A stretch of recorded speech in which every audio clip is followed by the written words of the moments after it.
Shalom, all praise and glory to Yahweh, Bashim Yahushai, Bashim Kakadash. Double honors to the elder apostle, great millstone, citation, I can teach all truth and sincerity. It's gonna be called "The Lord is a Jealous Power." So this is Exodus chapter 34, verse 14.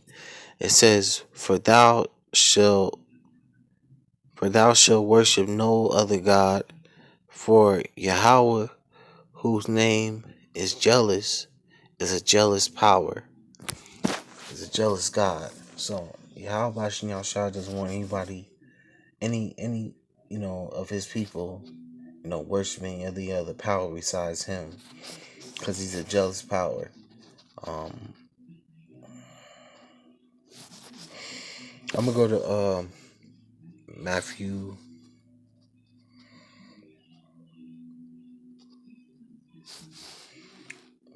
Because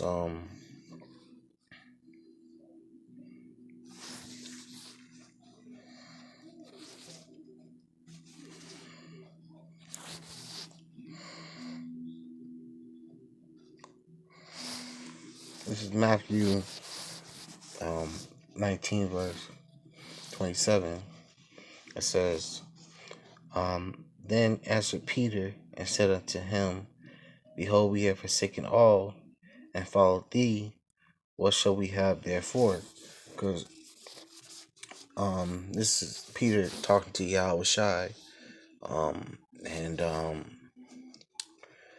if you forsake everything on this side and follow after Yahweh Shai, you're gonna receive a wondrous reward, a hundredfold of everything that you lost. Like it says in this, if I continue reading, it says, And Yahushua said unto them, Verily I say unto you,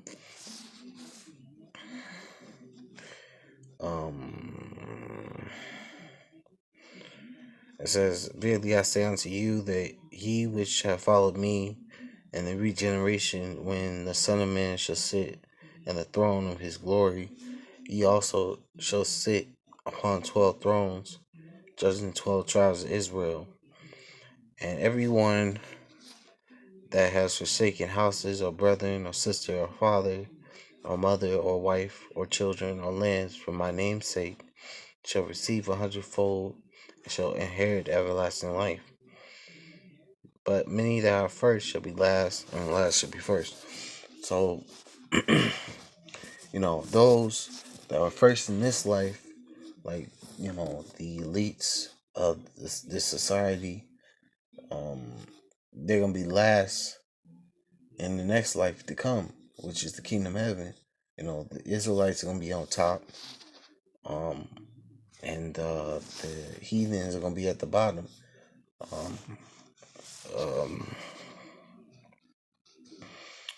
But I'm going to go to Luke chapter 12, verse 31. This is Luke 12 and 31. It says, But rather seek you the kingdom of the Most High, and all these things shall be added unto you. So it's important for us to seek the kingdom of Yahweh Shai, because one, our power, he's jealous. Two, it's important because in the end we'll receive a wondrous reward. We'll be part, Lord willing, part of the governing body, which will get delivered on the first go around and receive, a wondrous, and we'll receive, what's the word, reward for our faith and our due diligence. I'll go to Matthew chapter 6, verse 22. Matthew chapter 6, verse 22, it says, The light of the body is the eye. If therefore thy eye be single, thy whole body shall be full of light.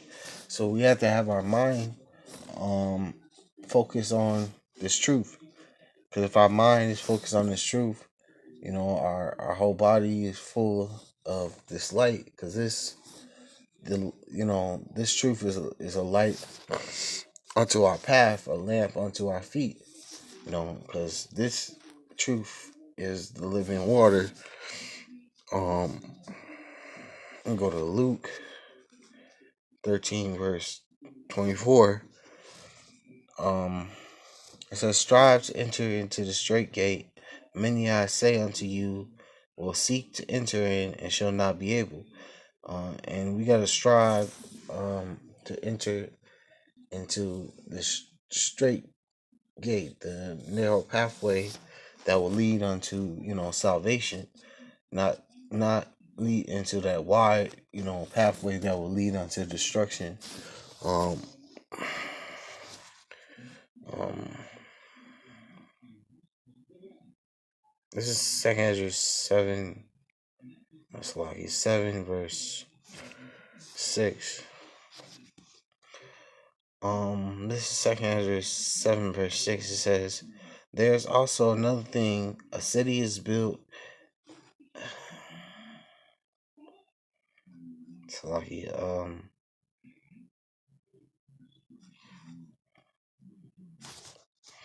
2 Ezra 7 verse 6. It says, there's also another thing. A city is builded and set upon a broad field, and is full of all good things. And that's that narrow and wide pathway, and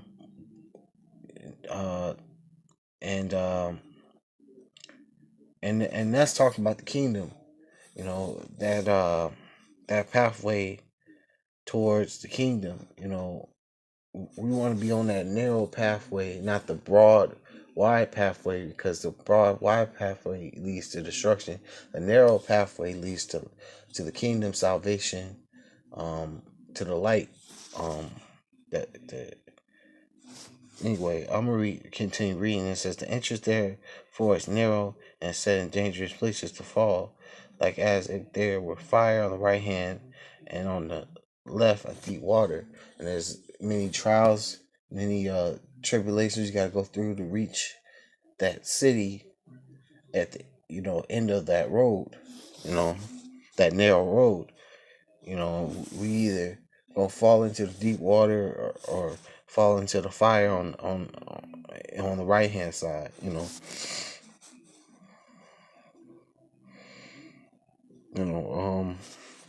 And it, like other brothers have said many times, the greatest walk leads to the greatest destination. Salaki, the hardest walk leads to the greatest destination. Salaki, the hardest walk leads to the greatest destination. And basically what our destination is, the kingdom. And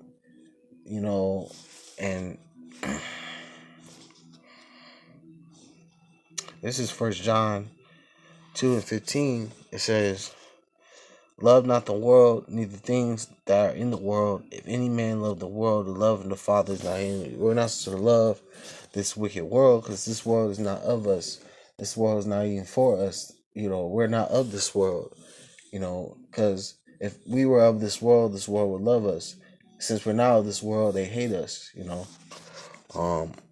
we're not supposed to be all up in this wicked world.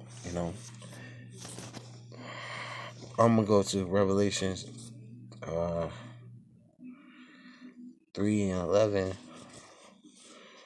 It says, behold, I come quickly, hold that fast which thou hast, that no man take thy crown. We're supposed to hold on to the knowledge and wisdom that we have acquired, because Yahweh Shai, he's gonna quickly come back and make,